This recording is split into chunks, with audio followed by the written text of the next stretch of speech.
ദൈവനാമം ഒരിക്കൽ കൂടെ ഈ സമയം വാഴ്ത്തപ്പെടുമാറാകട്ടെ. കർത്താവിൻ്റെ ആസ്തിനെ കുടുംബമായി ഓർത്ത് വന്ദനം ചെയ്യുന്നു. ഈ സൂം പ്ലാറ്റ്ഫോമിൽ ജോയിൻ ചെയ്തിരിക്കുന്ന എല്ലാ ബഹുമാന്യരായ ദൈവദാസന്മാർ, കുടുംബങ്ങൾ, എല്ലാ പ്രിയപ്പെട്ടവരെയും ഒരിക്കൽ കൂടെ കർത്താവ് യേശു ക്രിസ്തുവിൻ്റെ നാമത്തിലുള്ള നിസ്തുല സ്നേഹവന്ദനത്തെ ഇന്ന് രാത്രി അറിയിക്കുന്നു.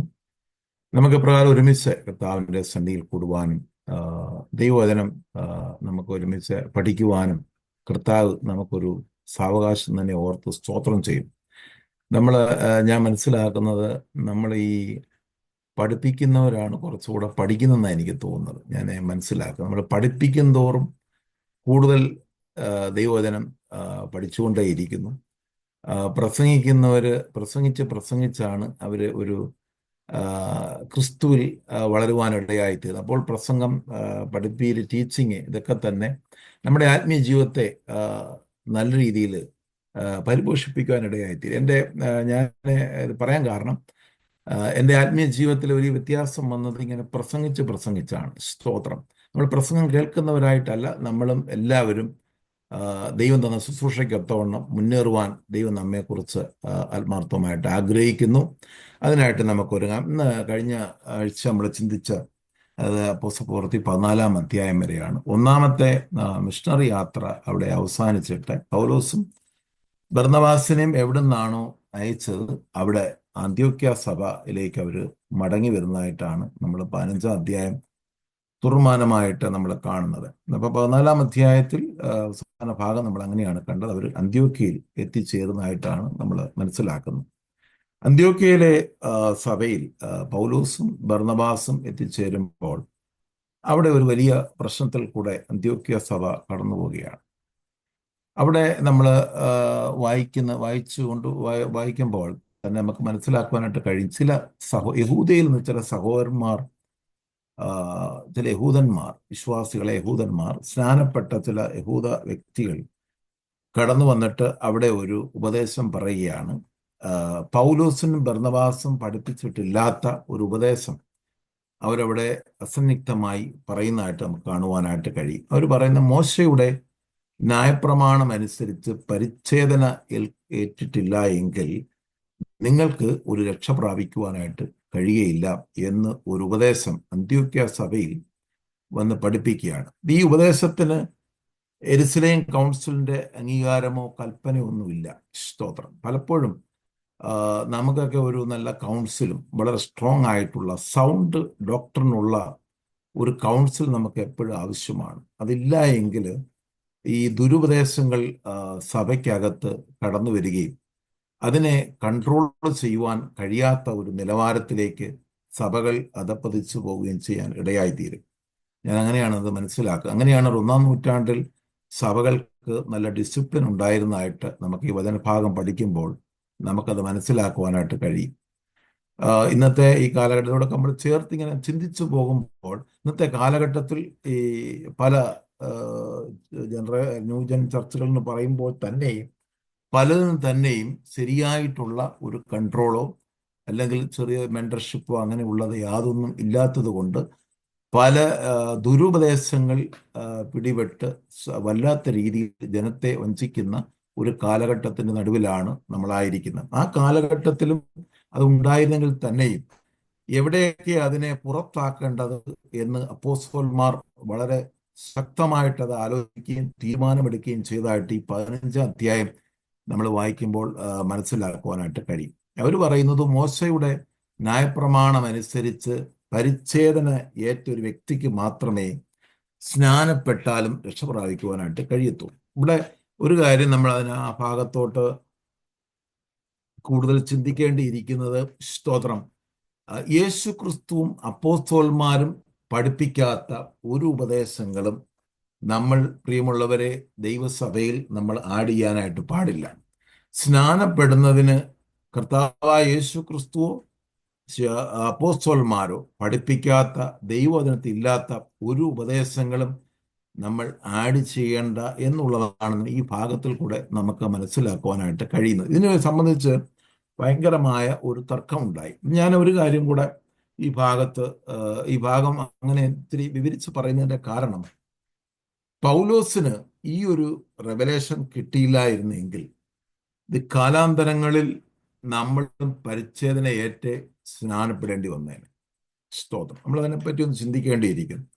സർക്കംസിഷൻ ചെയ്തിട്ട് മാത്രമേ നമുക്കും ഈ ഒരു സ്നാനപ്പെടുവാനായിട്ട് നമുക്കും കഴിയുകയുള്ളായിരുന്നു. ഈ ഉപദേശം അല്ലെങ്കിൽ മോശയുടെ ന്യായപ്രമാണം അനുസരിച്ച് അത് ഫോളോ ചെയ്ത് അല്ലെങ്കിൽ ഈ ഒരു വെളിപ്പാട് പൗലോസിന് കിട്ടിയില്ലായിരുന്നുവെങ്കിൽ നമുക്കത് വലിയൊരു അപകട മേഖലയിലേക്ക് കടന്നു പോവുകയും നമ്മുടെ വിശ്വാസത്തെ തന്നെ അട്ടിമറിക്കുന്ന ഒരു തരത്തിലേക്ക് മാറുവാൻ ഇടവരികയും ചെയ്യുമെന്ന് ഈ സമയം ഞാനൊന്ന് ഓർപ്പിക്കുകയാണ്. സ്തോത്രം. ഇവിടെ പൗലോസും ബർന്നബാസും വളരെ സ്ട്രോങ് ആയിട്ട് ഇതിനെ എതിർക്കുന്നു. അവർക്ക് അല്പമില്ലാത്ത വാദവും തർക്കങ്ങളും ഈ ഭാഗത്തിൽ ഉണ്ടാകുന്നു എങ്കിൽ തന്നെയും അവർക്ക് ഒരു തീരുമാനത്തിലെത്തുകയാണ്. അവർ യെരുശലേമിലെ അവരുടെ പ്രധാനപ്പെട്ട മൂപ്പന്മാർ, പത്രോസ്, യോഹന്നാൻ തുടങ്ങിയതായിട്ടുള്ള കർത്താവിൻ്റെ ശിഷ്യന്മാർ അവിടെ അല്ലെങ്കിൽ ആ ഒരു കൗൺസിൽ ഉള്ള ആ ഭാഗത്തേക്ക് ഇവരെ അയക്കണം എന്നൊരു തീരുമാനമെടുക്കുകയാണ്. സ്തോത്രം. ഇതിൻ്റെ തർക്കസംഗതികളെപ്പറ്റി വളരെ വ്യക്തമായിട്ട് ഒരു ഡിസിഷൻ മേക്കിങ്ങിന് വേണ്ടിയിട്ട് യെരുശലേം കൗൺസിലിലേക്ക് പൗലോസിനെയും ബർന്നബാസിനെയും സഭ അയക്കുകയാണ്. സ്തോത്രം. അവര് പോയ വഴിയിൽ തന്നെ അവർ വെറുതെ പോവുകയല്ല, പല സ്ഥലങ്ങളിലും അനേക ജാതികൾ വിശ്വാസത്തിൽ വന്ന കാര്യങ്ങളൊക്കെ അവിടെ വിവരിച്ച് അവിടെയുള്ള ജനങ്ങളെയൊക്കെ ഉറപ്പിക്കുകയും അവരെ വിശ്വാസത്തിൽ സ്ട്രോങ് ആക്കുകയും ചെയ്യുന്നതായിട്ട് നമുക്ക് കാണുവാനായിട്ട് കഴിയും. സ്തോത്രം. ഞാൻ ആ ഭാഗങ്ങൾ വിടുകയാണ്. സ്തോത്രം. ഇതൊരു തർക്കസംഗതിയാണ്.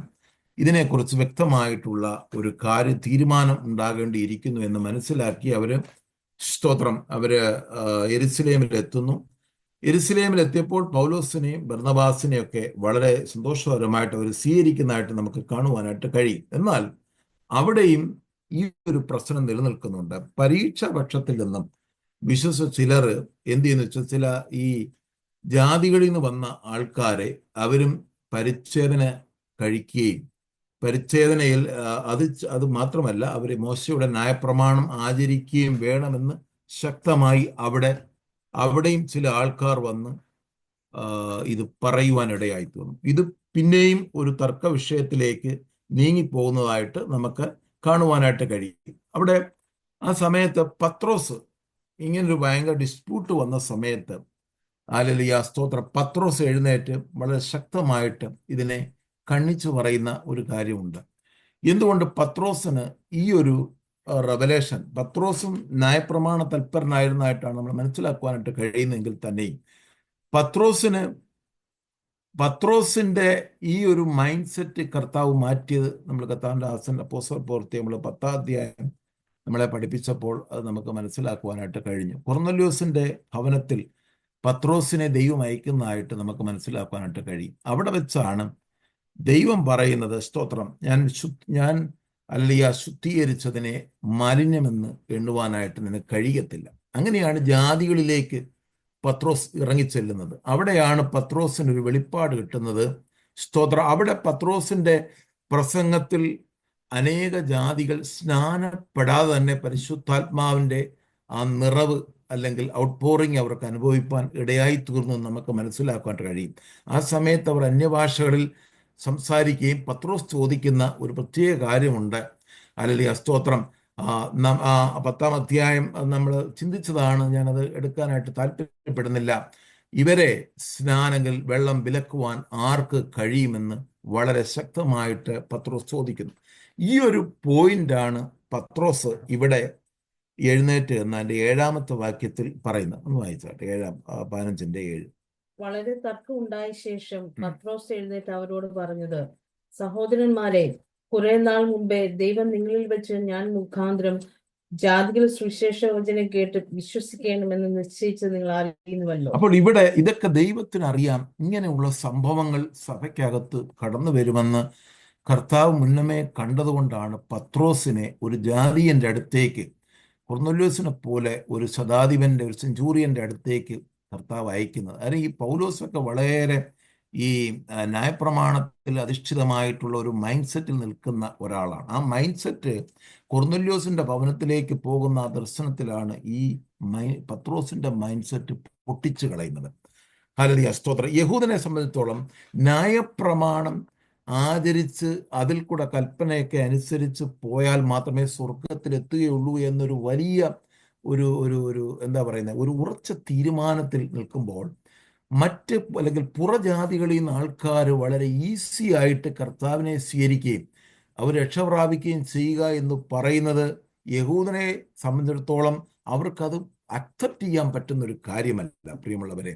അതാണ് ഇവർ ഇതിനെ എതിർക്കുവാനുള്ള കാരണം. മറ്റേത് നമ്മൾ കഴിഞ്ഞ ഭാഗങ്ങളിൽ ചിന്തിച്ചത്, പൗലോസും അവിടെ ഈ സൈപ്രസിലും മറ്റു സ്ഥലങ്ങളിൽ ഉസ്ത്ര, ദർബ, ഇവിടെ എല്ലാം ഒന്നാം ഫസ്റ്റ് മിഷണറി യാത്രയിൽ അവിടെ യഹൂദന്മാർ ഓടിച്ചിട്ട് കല്ലെറിയായിരുന്നു. സ്തോത്രം. അവിടെ എന്ന് വെച്ചാൽ പുറമേ ഉള്ള ജാതികൾ സുവിശേഷത്തിൽ വരാതിരിക്കുവാനായിട്ട് തടയപ്പെടുന്നു. ഇവിടെ അകത്തുനിന്ന് തന്നെ ആൾക്കാർ എഴുന്നേൽക്കുകയാണ്. മറ്റേത് അവിശ്വാസികളായ യഹൂദന്മാരാണെങ്കിൽ ഇവിടെ വിശ്വാസികളായ സ്നാനപ്പെട്ട യഹൂദന്മാർ തന്നെ പുറമേയുള്ള ജാതികളെ സുവിശേഷത്തിലേക്ക് കൊണ്ടുവരാനായിട്ട് ശക്തമായി തടയിടുന്ന ഒരു അനുഭവമാണ് ഇവിടെ കാണുവാനായിട്ട് കഴിയുന്നത്.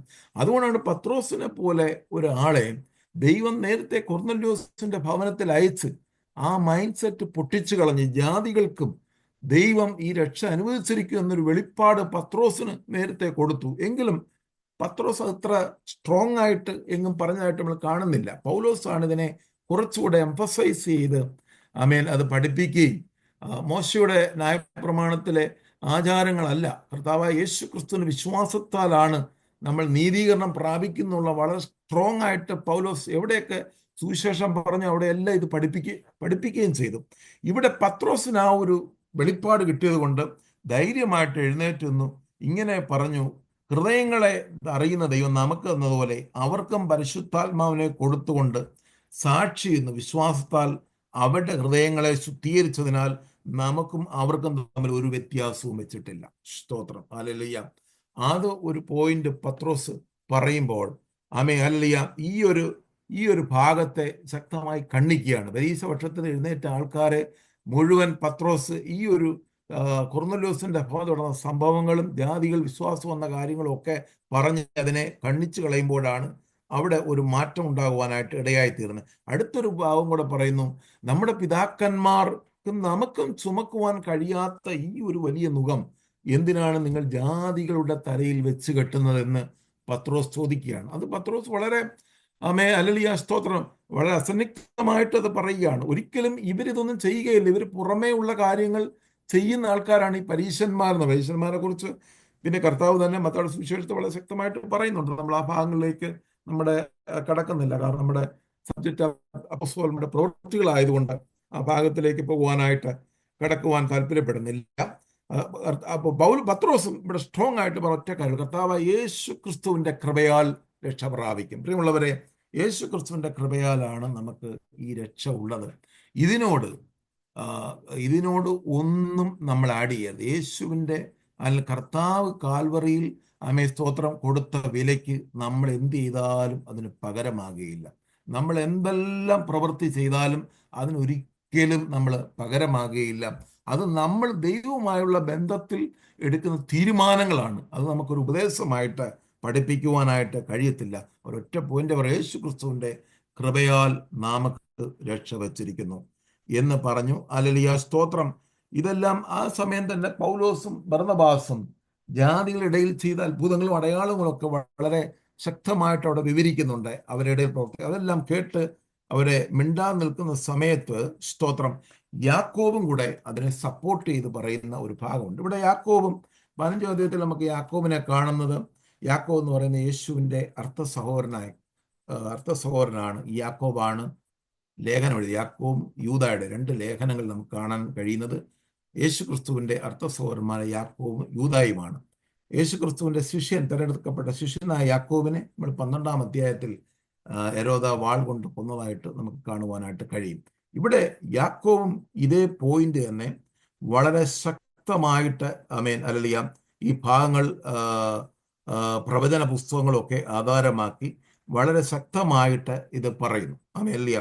അവിടെ ഒരു ഭാഗം സ്തോത്രം അതിൻ്റെ 19-ാമത്തെ വാക്യത്തിൽ ഈ യാക്കോബ് കുറച്ചും കൂടെ ഒരു സ്ട്രാറ്റജി അപ്ലൈ ചെയ്യുന്നത് ഈ യഹൂദന്മാർക്ക് ഒരു ഇടർച്ച ഉണ്ടാക്കുവാനായിട്ട് പാടില്ല. അതാണ് യാക്കോബിന്റെ ഒരു തീരുമാനം.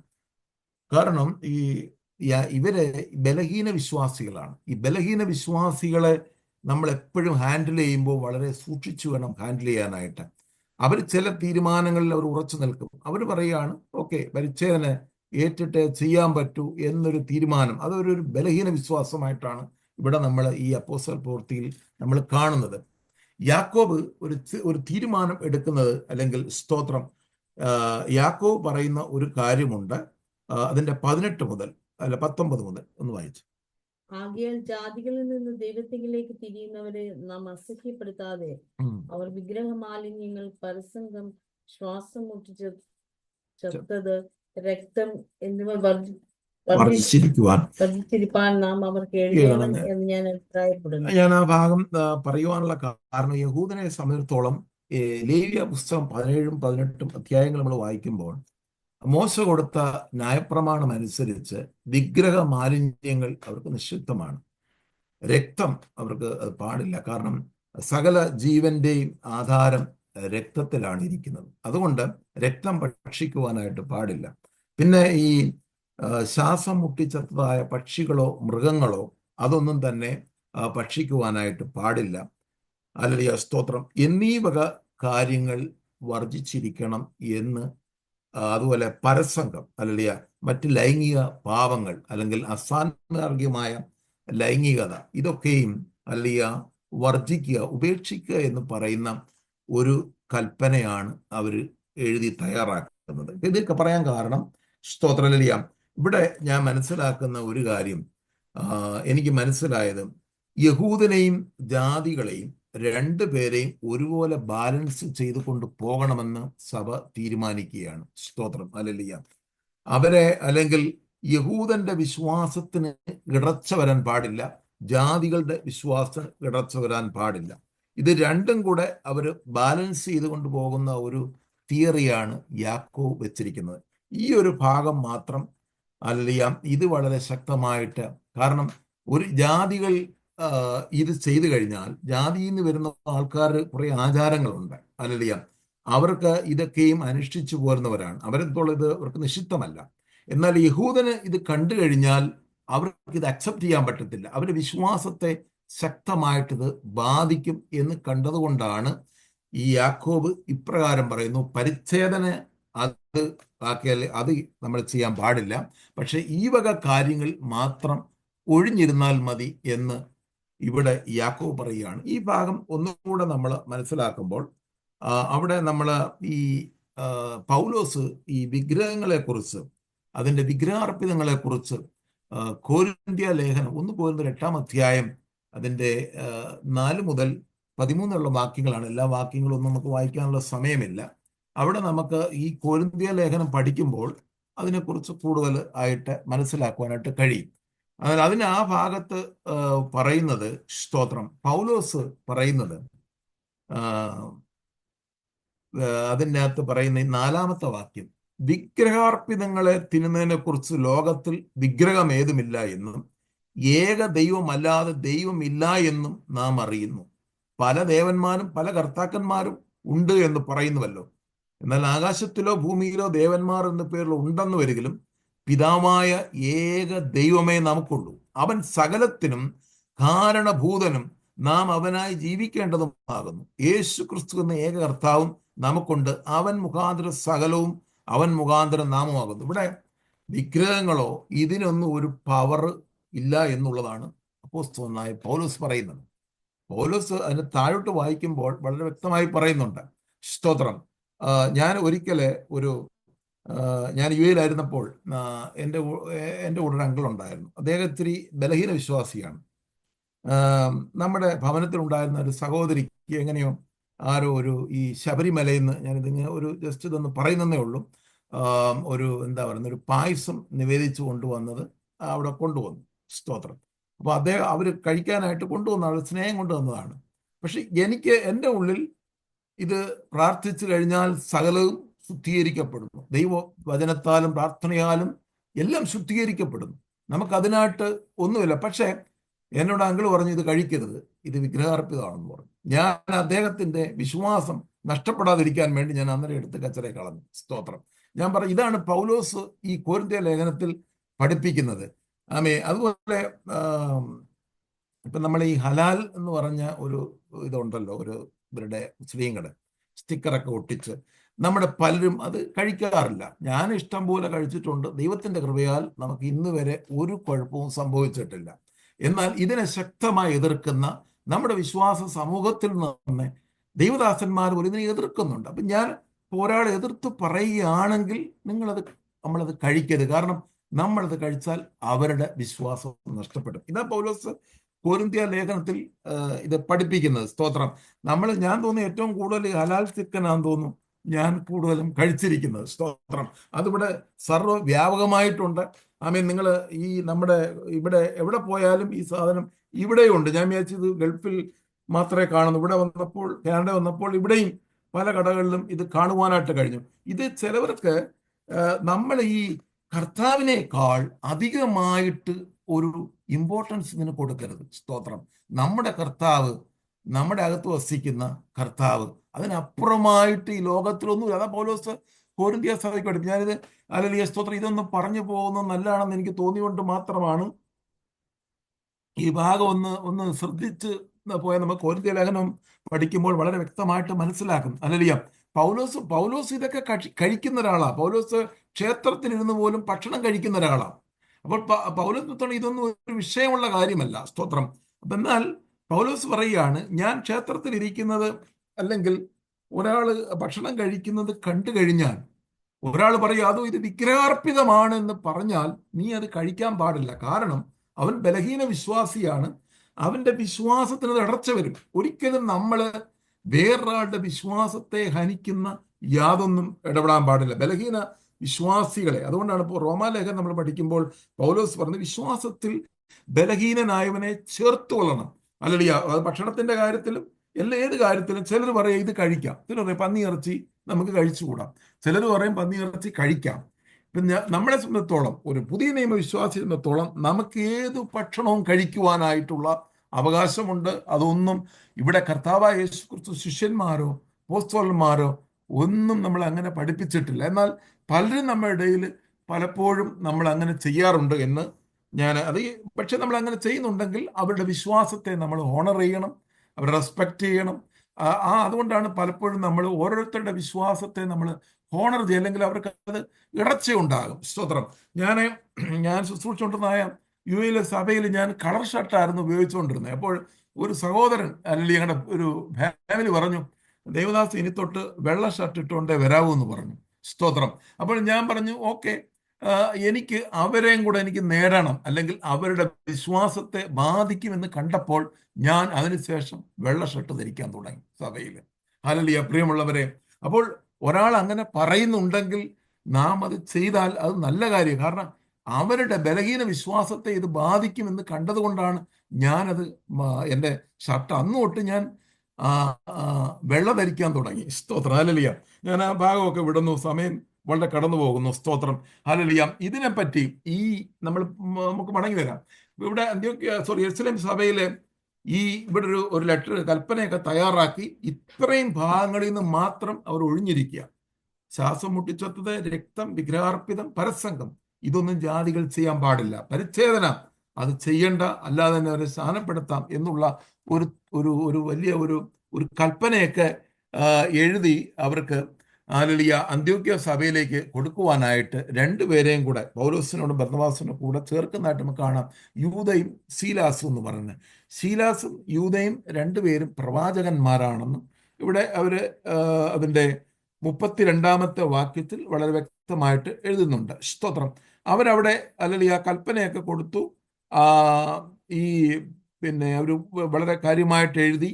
അതിനകത്ത് 24-25 വാക്യങ്ങളൊന്ന് ജസ്റ്റ് ഒന്ന് വായിച്ച് പോവാം. ഞങ്ങൾ കൽപ്പന കൊടുക്കാതെ ചിലർ ഞങ്ങളുടെ ഇടയിൽ നിന്ന് പുറപ്പെട്ട് നിങ്ങളുടെ വാക്കുകളാൽ ഭ്രമിപ്പിച്ച് നിങ്ങളുടെ ഹൃദയങ്ങളെ കലക്കി കളഞ്ഞു എന്ന് കേൾക്കുകൊണ്ട് ഞങ്ങൾ ചില പുരുഷന്മാരെ തിരഞ്ഞെടുത്ത് നമ്മുടെ കർത്താവായ യേശുക്രിസ്തുവിന്റെ നാമത്തിന് വേണ്ടി പ്രാണത്യാഗം ചെയ്തവരായ നമ്മുടെ പ്രിയ ബർന്നബാസോടും പൗലോസിനും കൂടെ നിങ്ങളുടെ അടുക്കൽ അയക്കണമെന്ന് ഞങ്ങൾ ഒരുമനപ്പെട്ട് നിശ്ചയിച്ചു. ഇവിടെ ഒരു കാര്യം, ഇവിടെ എരുസലേം കൗൺസിലിന്റെ ഒരു കൺട്രോൾ ഈ സഭകളിലെല്ലാം ഉണ്ടായിരുന്നു. അന്ത്യോക്യ സഭ നമ്മൾ വേണമെങ്കിൽ അത് എങ്ങനെ വേണമെങ്കിൽ നമുക്ക് പറയാമെങ്കിൽ തന്നെയും ഈ സഭകളിലെല്ലാം അവർക്ക് ഈ അപ്പോസ്തലന്മാരുടെ ഒരു കൺട്രോൾ ഈ സഭയ്ക്കകത്ത് ഉണ്ടായിരുന്നു. അതുകൊണ്ട് അത് പ്രത്യേകം പറയുന്നത്, ഞങ്ങൾ കൽപ്പന കൊടുക്കാത്ത ഒരു കാര്യം മറ്റു ചില സഹോദരന്മാർ വന്ന് നിങ്ങളെ കലക്കിക്കളഞ്ഞു എന്ന് ഇവിടെ പറയുന്നുണ്ട്. സ്തോത്രം.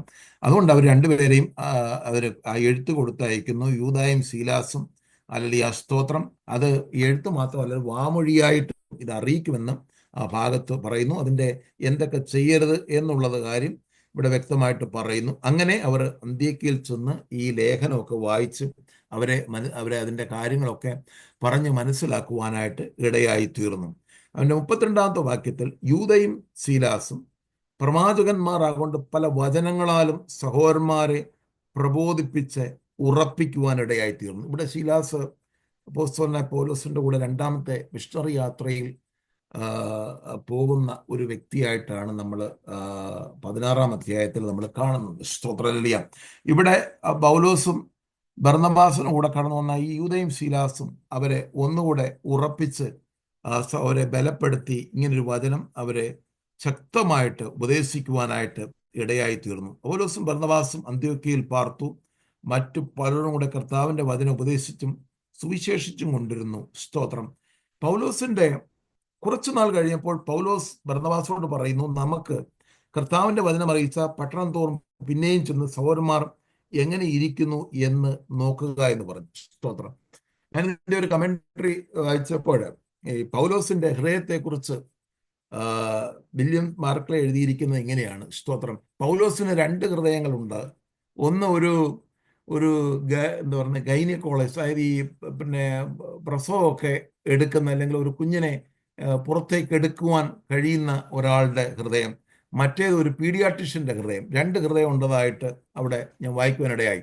അത് വളരെ ശക്തമായ, അല്ലെങ്കിൽ അതൊരു വലിയ ഒരു അദ്ദേഹത്തിന്റെ അഭിപ്രായം, അത് എനിക്കും അത് ശരിയാണെന്ന് തോന്നി. കാരണം പൗലോസ് ഒരാളെ ക്രിസ്തുവിൽ ജനിപ്പിക്കുക എന്നുള്ളത് മാത്രമല്ല, അവരെ ശരിയായ രീതിയിൽ വളർത്തിക്കൊണ്ടുവരിക എന്നുള്ള ഒരു വലിയ ഹൃദയം കൂടെ പൗലോസിനുണ്ടായിരുന്നു. 2 ഹൃദയത്തിന്റെ ഉടമയായിരുന്നു. നമ്മൾ പലപ്പോഴും സുവിശേഷമൊക്കെ പറഞ്ഞ് പലരും പല വഴിയിലോട്ട് പോകും.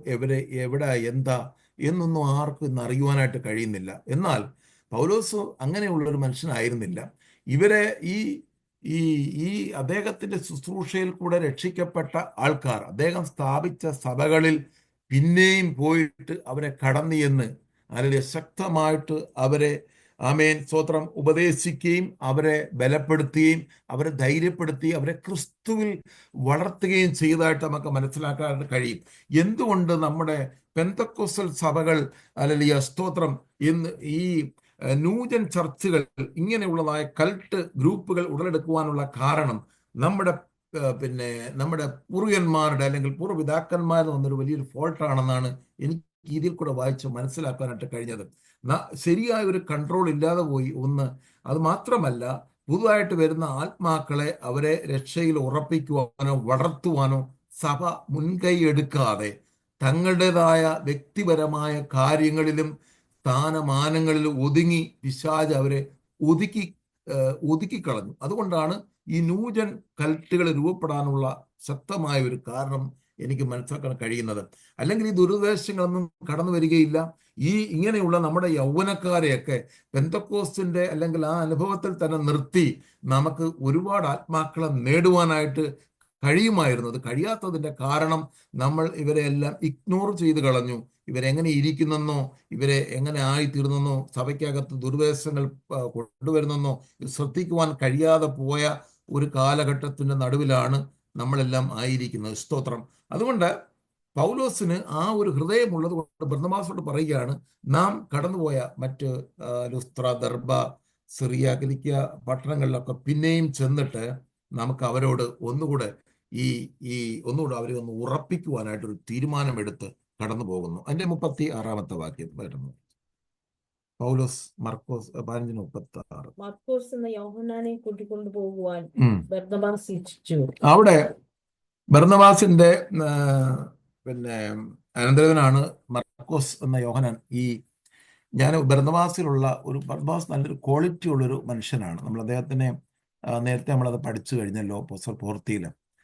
അദ്ദേഹം വളരെ ആൾക്കാരെ അല്ലെങ്കിൽ ചേർത്ത് നിർത്തുവാനായിട്ട് വളരെ ജാഗരൂകനായിരുന്നു. ഈ മർക്കോസ് പമ്പുല്യയിൽ നിന്ന് പൗലോസിനെ വിട്ടുപിരിഞ്ഞു പോയി. അതായത് ഇവരുടെ ഒരു ക്രൂഷ്യൽ സ്റ്റേജിൽ നിന്ന് മർക്കോസ് പിരിഞ്ഞു പോകുന്നതായിട്ട് നമുക്ക് കാണുവാനായിട്ട് കഴിയുന്നത്. അല്ലെങ്കിൽ സുവിശേഷത്തിൻ്റെ ആരംഭഘട്ടത്തിൽ സപ്പോർട്ട് വേണമായിരുന്നു പൗലോസിനും ബർന്നബാസിനും. ആ സമയത്ത് മർക്കോസ് അത് ചെയ്യാതെ യെരുശലേമിലേക്ക് പോയി. സ്തോത്രം. അങ്ങനെ ഒരു മനുഷ്യനെ അല്ലെങ്കിൽ പിന്നെയും കൊണ്ടുവരിക എന്നുള്ളത് പൗലോസിനെ സംബന്ധിച്ചിടത്തോളം അത് അക്സെപ്റ്റ് ചെയ്യാൻ പറ്റുന്നില്ല. ബർന്നബാസ് പറയുകയാണ് മർക്കോസിനെ അവിടെ കൂട്ടിക്കൊണ്ടു പോകാം. പൗലോസ് പറയുകയാണ് പമ്പുല്യയിൽ നിന്ന് വിട്ടുപോയ മർക്കോസിനെ ഇനി ഈ പ്രവൃത്തിക്ക് വരാത്തവനെ, നമ്മൾ വിളിച്ചിട്ടും വരാത്തവനെ ഇനി കൂട്ടിക്കൊണ്ടുവരുന്നത് ശരിയല്ല. അവിടെ പൗലോസ് നമ്മൾ പുള്ളിയെ തഴഞ്ഞു കളയുകയാണ്. എന്നാൽ ബർന്നബാസ് അങ്ങനെയല്ല. ഈ മർക്കോസിനെ ചേർത്ത് നിർത്തുകയാണ്. നമുക്കറിയാം ഈ മർക്കോസിനെ ചേർത്ത് നിർത്തുന്നത് കൊണ്ട് അതിൻ്റെതായ ഒരു ഗുണം പിൽക്കാലത്ത് പൗലോസിന് ഉണ്ടായതായിട്ട് നമുക്ക് 2 തീമോത്തിയോസ് അതിൻ്റെ അവസാന ഭാഗങ്ങളിൽ പൗലോസ് റോമിലെ കാരാഗൃഹത്തിൽ കിടക്കും മരണസമയത്ത് പറയുന്ന ഒരു കാര്യമുണ്ട്. സ്തോത്രല്യ, മർക്കോസ് എനിക്ക് ഉപയോഗമുള്ളവനാകിയാൽ അവനെ കൂട്ടിക്കൊണ്ടുവരിക. അപ്പോൾ ഒരു സമയത്ത് വേണ്ട എന്ന് പറഞ്ഞ മർക്കോസ് പിന്നീട് ഉപയോഗമുള്ളവനായി മാറിയതായിട്ട് നമുക്ക് കാണുവാനായിട്ട് കഴിയും. അതിൻ്റെ ഒരു പാർട്ട് എന്ന് പറയുന്നത് ബർന്നബാസാണ്.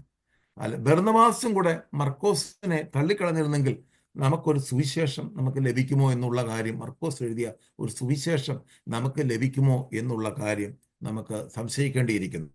അതുപോലെ തന്നെ സ്തോത്രം പൗലോസിന്റെ സ്തോത്രം റോമിലെ കാരാഗൃഹത്തിൽ ബൈസ്റ്റാൻഡറായിട്ട് മർക്കോസിനെ വിളിക്കുകയാണ്. അപ്പോൾ അവിടെ ആ മർക്കോസിൽ ഉണ്ടായിരുന്ന ആ ദേഷ്യവും ഭാവങ്ങളും ഒക്കെ അത് മാറുവാനിടയായി തീർന്നു. ഞാൻ ഒരു കാര്യം നമ്മൾ മനസ്സിലാക്കുന്നത്, നാം ക്രിസ്തുവിൽ വളരുമ്പോഴാണ് നമുക്ക് വേറെ ആളോടുള്ളൊരു കയ്പ്, അവരോടുള്ള ആ ബിറ്റർനെസ് ഒക്കെ മാറുന്നത്. നമ്മൾ ക്രിസ്തുവിൽ വളർന്നു കഴിയുമ്പോഴാണ്. പൗലോസിന്റെ ഒന്നാമത്തെ മിഷണറി യാത്രയുടെ അനുഭവങ്ങളല്ല, ഒന്നാമത്തെ മിഷണറി യാത്രയിൽ കണ്ട പൗലോസ് അല്ല 3-ാമത്തെ മിഷണറി യാത്രയിൽ നമ്മൾ കാണുന്ന പൗലോസ്. മറ്റുള്ളവരെ അംഗീകരിക്കുവാൻ, മറ്റുള്ളവരെ ഉൾക്കൊള്ളുവാനുള്ള ഒരു വലിയ മനസ്സിന്റെ ഉടമയായി പൗലോസ് മാറുന്നതായിട്ടാണ് കാണുവാനായിട്ട് കഴിയുന്നത്. അല്ലേ പ്രിയമുള്ളവർ, നമ്മൾ കഷ്ടങ്ങളിലും പ്രയാസങ്ങളിലും വേദനകളിലും സഹനങ്ങളിലൂടെ കടന്നു പോകുമ്പോൾ നാം ക്രിസ്തുവിൽ വളർന്നുകൊണ്ടിരിക്കുകയാണെന്നുള്ള കാര്യം കൂടെ ഈ ഒരു പ്രവൃത്തിയുടെ പുസ്തകത്തിൽ ചേർത്ത് പറയുവാനായിട്ട് താല്പര്യപ്പെടുന്നു. നമ്മൾ നമ്മുടെ ജീവിതത്തിലെ കഷ്ടങ്ങൾ ദൈവം അറിയാത്തൊരു കഷ്ടമല്ല, ദൈവം അറിയാത്ത ഒരു പ്രയാസമല്ല, ദൈവം അറിയാത്ത ഒരു വേദനയല്ല. നമ്മുടെ എല്ലാ വേദനകളും, എല്ലാ പ്രയാസങ്ങളും, എല്ലാ പ്രശ്നങ്ങളും കർത്താവ് അറിയുന്നു. പൗലോസും അവരനുഭവിച്ച കഷ്ടങ്ങളിൽ കൂടെ പൗലോസിനെ ക്രിസ്തുവിൽ തികഞ്ഞവനാക്കി മാറ്റുവാൻ കർത്താവിന് കഴിഞ്ഞു. അതാണ് നമ്മുടെ ക്രിസ്തീയ ജീവിതത്തിലെ ഏറ്റവും വലിയ പരമപ്രധാനമായ വിജയമായിട്ട് നമ്മൾ കാണുവാനായിട്ട് കഴിയുന്നത്. ഇവിടെ പൗലോസും ബർന്നബാസും ഭയങ്കരമായ ഡിസ്പ്യൂട്ട് ഉണ്ടായി അവിടെ വെച്ച് വേർപിരിഞ്ഞു പോകുന്നതായിട്ടാണ് നമുക്ക് കാണുവാനായിട്ട് കഴിയുന്നത്. പിന്നീട് ലൂക്കോസ് ബർന്നബാസിനെ ഈ ഭാഗത്ത് 16-ാം അധ്യായം തുടങ്ങുമ്പോൾ ബർന്നബാസിനെ നമ്മൾ കാണുന്നില്ല. ബർന്നബാസിന്റെ മിനിസ്ട്രി പൗലോസോടുകൂടെ അവസാനിക്കുന്നതായിട്ടാണ് നമ്മൾ കാണുന്നത്. പിന്നൊരിക്കലും പൗലോസിനെ ബർന്നബാസിനെ അപ്പോസ്തല പ്രവൃത്തിയിൽ കാണുന്നില്ല. പക്ഷെ ഗലാത്യ ലേഖനം എഴുതുമ്പോൾ ഹല്ലേലൂയ സ്തോത്രം, അവിടെ ജാതികൾ കൂടെ ഭക്ഷിച്ചു പോന്ന പത്രോസിന്റെ കൂടെ ബർന്നബാസും കൂടെ ചേർന്നു അവരെ കപടത്താൽ തെറ്റിപ്പോയി എന്ന് പിന്നീട് നമുക്ക് കാണുവാനായിട്ട് കഴിയും. ഒരുപക്ഷെ പൗലോസും ബർന്നബാസും, ഞാനൊരു ഹൈപ്പോത്തറ്റിക്കലായിട്ട് നമ്മൾ ചിന്തിക്കുമ്പോൾ പിന്നീട് അവർ തമ്മിൽ ഒരു കോംപ്രമൈസ് ആയോ അല്ലെങ്കിൽ അവർ തമ്മിൽ ഒരുമിച്ചായോ എന്നൊന്നുള്ള ഒരു കാര്യങ്ങളും നമുക്ക് വ്യക്തമായിട്ട് അറിയുവാനായിട്ട് കഴിയുന്നില്ല. പക്ഷേ ഞാൻ ഒരു കാര്യം മനസ്സിലാക്കുന്നത്, മർക്കോസിനെ തിരിച്ചു വിളിക്കുമ്പോൾ ഒരുപക്ഷെ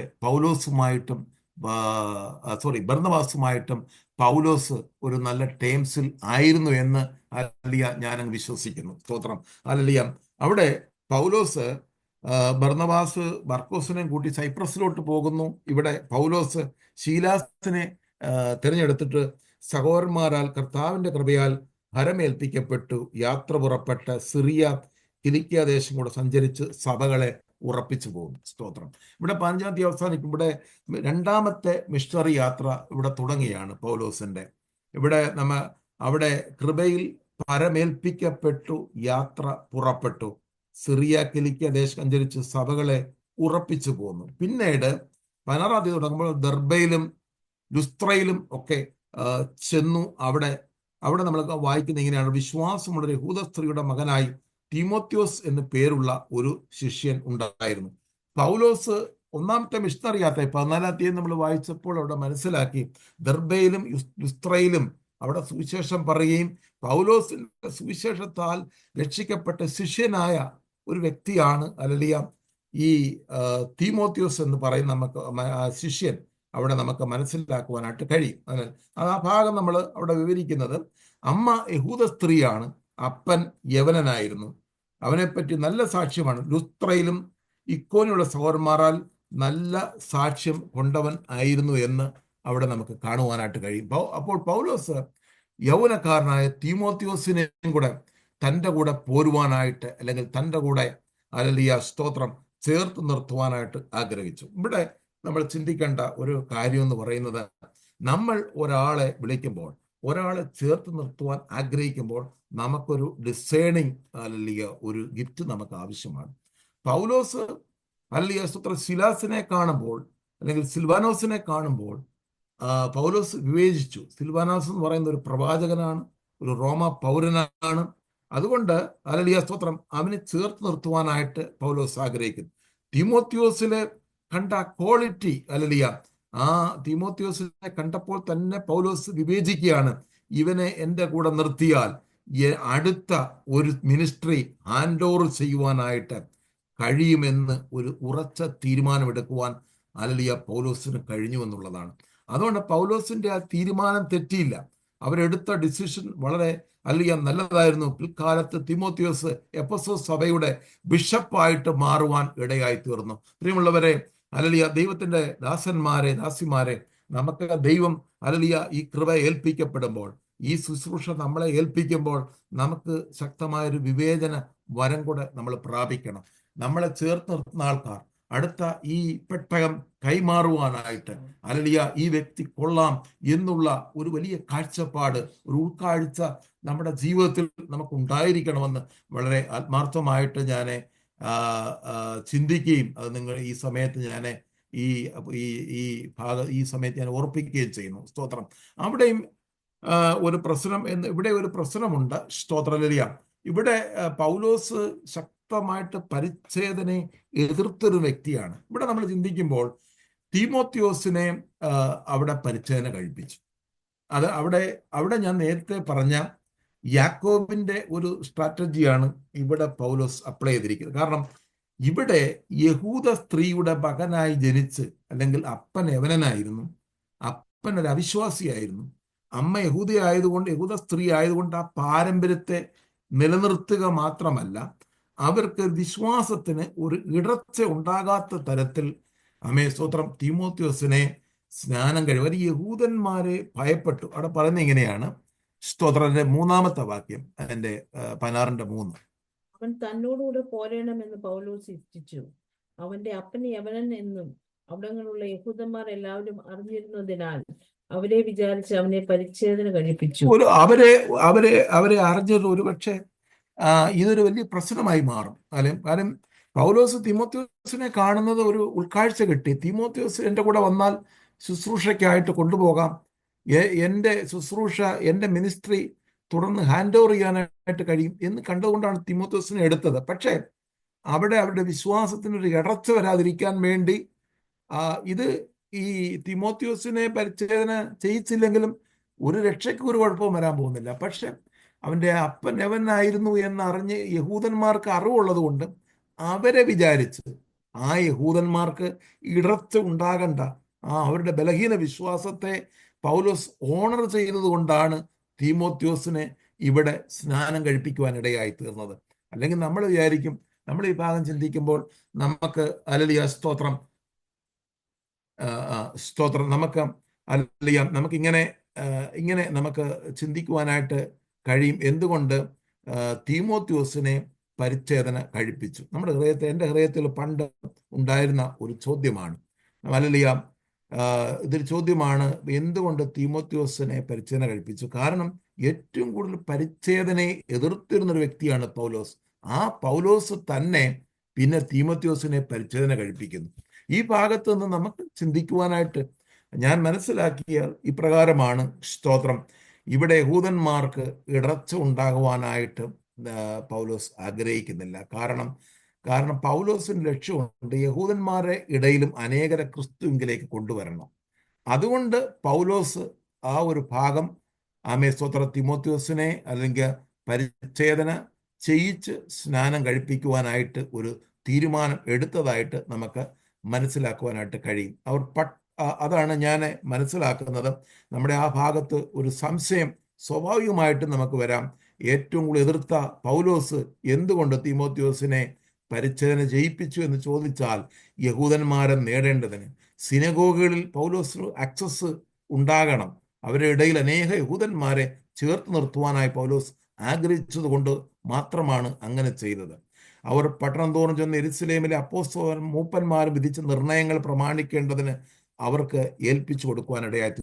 അവർ യെരൂശലേമിലെ കൗൺസിൽ കൂടിയെടുത്ത തീരുമാനങ്ങളിൽ പുറജാതിക്കാർ ഏതിൽ നിന്നൊക്കെ ഒഴിഞ്ഞിരിക്കണമെന്നുള്ള കാര്യങ്ങൾ കൂടെ അവരെ പഠിപ്പിച്ചു എന്നുള്ളത് ഈ ഭാഗത്ത് മനസ്സിലാക്കാൻ സാധിക്കും. അങ്ങനെ സഭകൾ വിശ്വാസത്തിൽ വളരെ സ്ട്രോങ് ആകുകയും എണ്ണത്തിൽ ദിവസേന വർദ്ധിക്കുകയും ചെയ്തു. സ്തോത്രം. അതാണ് നമ്മൾ ഈ ഒരു സ്ട്രാറ്റജി അപ്ലൈ ചെയ്തുകൊണ്ട് യഹൂദന്മാർക്കും ഹല്ലേലൂയ സ്തോത്രം അവരുടെ വിശ്വാസത്തെയും അവർ മാനിക്കുന്നു. ഹല്ലേലൂയ ഇവരുടെ ജാതികളുടെ വിശ്വാസത്തെയും ഓണർ ചെയ്യുന്നു. അവരെ പരിച്ഛേദനയിൽ നിന്നും ഹല്ലേലൂയ ആ ഒരു നുഖത്തിൽ നിന്ന് അവരെ വിടുവിക്കുന്നു. ഇവരുടെ ഈ പരസംഘം ശ്വാസം മുട്ടിച്ചേർത്തത് വിഗ്രഹാർക്ക് തുടങ്ങിയതിൽ നിന്ന് ജാതികളെ ഒഴിച്ചു നിർത്തിക്കൊണ്ട് അങ്ങനെയുള്ള കാര്യങ്ങൾ മാത്രം ചെയ്യണമെന്ന് ഉപദേശിച്ചുകൊണ്ട് വേറെ ഒരു ഉപദേശങ്ങളും 1-ാം നൂറ്റാണ്ടിൽ ഒരു കാര്യങ്ങളും ആഡ് ചെയ്യുവാനായിട്ട് പറയുന്നില്ല. സ്തോത്രം. അങ്ങനെ സഭകൾ വിശ്വാസം. ഞാനിവിടെ ഈ ഭാഗം നിർത്തുന്നു. സ്തോത്രം. തുടർന്ന് നമുക്ക് ഈ 2-ാം മിഷണറി യാത്രയുടെ എൻ്റെ അടുത്ത ആഴ്ച എൻ്റെ മാപ്പ് കാണിക്കാം. സമയം ഞാൻ ഇവിടെ നിർത്തുവാനായിട്ട് വൈൻഡപ്പ് ചെയ്യാൻ ആഗ്രഹിക്കുന്നു. തുടർന്ന് മക്കദോനിയയിലേക്ക് പോകുന്നതായിട്ടുള്ള പൗലോസിന് അല്ലെങ്കിൽ ഒരു ദർശനം ഉണ്ടാകുകയും മക്കദോനിയയിലേക്ക് പോകുന്ന ഒരു ഭാഗമാണ് തുടർന്ന് നമ്മൾ ചിന്തിപ്പാൻ ആഗ്രഹിക്കുന്നത്. എങ്കിൽ യൂറോപ്പിലെ ആദ്യത്തെ സഭ എങ്ങനെ സ്ഥാപിച്ചു എന്നുള്ളതാണ് തുറന്നുള്ള 16-ാം അധ്യായത്തിൽ 6 മുതൽ അല്ലെങ്കിൽ സ്തോത്രം എൻ്റെ 40 വരെയുള്ള ഭാഗങ്ങൾ നമ്മൾ ചിന്തിക്കുവാനായിട്ട് ആഗ്രഹിക്കുന്നത്. സ്തോത്രം. ഇന്ന് രാത്രികാലം നമ്മൾ ചിന്തിച്ച ഹല്ലേലൂയ ഭാഗങ്ങൾ ഹല്ലേലൂയ സ്തോത്രം മോശയുടെ ന്യായപ്രമാണത്തിൽ നിന്നും അവരെ രക്ഷിക്കുവാൻ അല്ലെങ്കിൽ പരിച്ഛേദന എന്നുള്ള ആ ഒരു ഉപദേശത്തിൽ നിന്നും അവരെ രക്ഷിപ്പാൻ തക്കവണ്ണം ജാതികളെ രക്ഷിക്കുവാൻ തക്കവണ്ണം ഇടയായി തീർന്നു.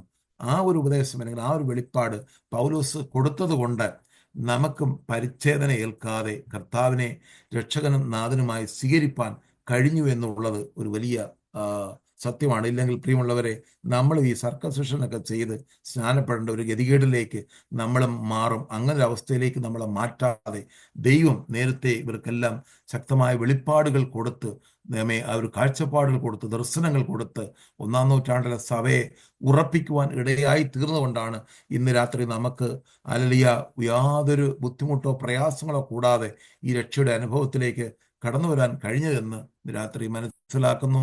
ഹല്ലേലൂയ. തുറന്ന അടുത്ത ആഴ്ചയിൽ നമ്മൾ 16-ാം അധ്യായവും 17-ാം അധ്യായവും നിങ്ങളൊന്ന് വായിച്ചിട്ട് വന്നാൽ നമുക്ക് കുറച്ചുകൂടെ ഈസി ആയിട്ട് മനസ്സിലാക്കാൻ കഴിയുമെന്ന് ദൈവനാമത്തെ ഒരിക്കൽ കൂടെ ഓർപ്പിച്ചുകൊണ്ട് ഞാൻ വാക്കുകൾക്ക് വിരാമം കുറിക്കുന്നു.